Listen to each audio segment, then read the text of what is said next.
In the heart of Liberia, a small town situated between emerald hills and the echoes of palm trees swaying, there lived a girl whose spirit defied her circumstances.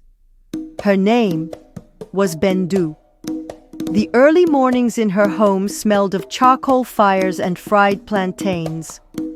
Bendu swept the compound barefoot, humming gospel tunes, her mind already dancing between dreams and duties.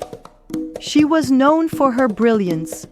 Teachers praised her, neighbors adored her, but most of all, she was known for her kindness. Also, there was a boy named Collie, with sharp eyes, quiet confidence, and a laugh that made her smile even on rainy days at school. They shared lunch breaks under the mango tree. They studied together, dreamed together, and slowly the bond between them deepened. After graduation, with hearts full of hope, Bendu found herself facing the first tremor in her young life. She was pregnant. Tearfully, Bendu said to her parents, "Mama, Papa, I have to tell you something. I am pregnant." With sudden silence, her father angrily said to her, You are a disgrace. You've shamed this family. Get out of this house." The door was shut behind her painfully, but this opened a chapter that would redefine who Bendu would become. Collie stood by her side.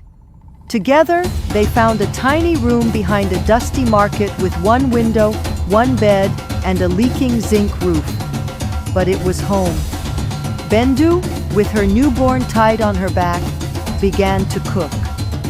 Not just to feed her family, but to survive. She made cassava leaf stew so rich, people lined up to buy her food. Her fufu had the perfect stretch. Fried fish, spicy jollof, sweet rice pudding. It was magic in bowls. Soon, her stand became known as Mama B's pot, and every day she stood beneath the sun, laughing with customers and hustling to keep her family alive. Collie went to college. He studied and studied hard, and Bendu kept him fed, dressed, and hopeful. Years passed. 2 more children arrived, their laughter echoing in the cramped room. At night, Bendu stitched uniforms and wrote grocery lists under a flickering lamp. She didn't complain. She believed, always whispering to herself, "One day, this sweat will become my success." But change was coming. Collie, now weeks from graduation, grew distant. He came home late. He stopped asking about the children, stopped sitting with Bendu over dinner. Collie became emotionless. One night, with no guilt in his eyes, he uprightly said to Bendu, "I've met someone. Her father's is a minister. She can help me get a job, a better life." And just like that, he walked out. No goodbye to the children, no apology, just silence. Bendu cried once, then wiped her tears with the same hands that stirred the soup pot, saying to herself, "I will not crumble." That night, she walked into the campus of the school and registered for evening classes. With 3 children asleep around her, she studied. She read aloud while cooking. She recited formulas while fetching water. She memorized definitions while rocking her baby. And still, every morning, she stood at her roadside table, smiling, serving, surviving. Years passed. She passed her national examination. She got her diploma. And then, she walked into a business college. There, among students half her age, Bendu held her head high.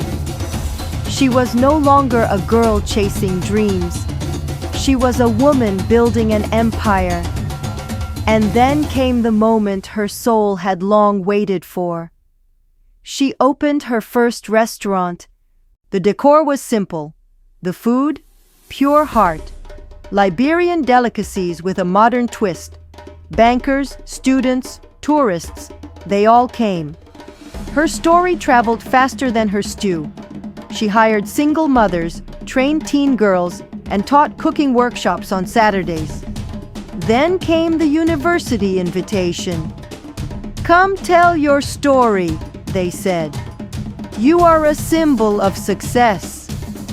On stage, dressed in fine lapa and a glowing head wrap, she spoke. Speaking in a commanding and tender voice, Bendu said, "I was thrown out for getting pregnant.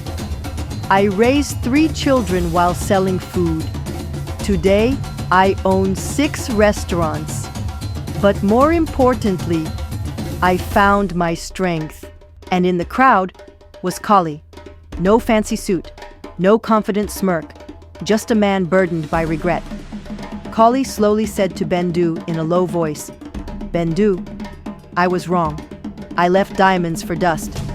Bendu responded saying, "Kali, I found gold in the fire you left me in. I don't hate you. Also, I don't carry regrets, but I carry purpose." Her children, now grown, became her partners.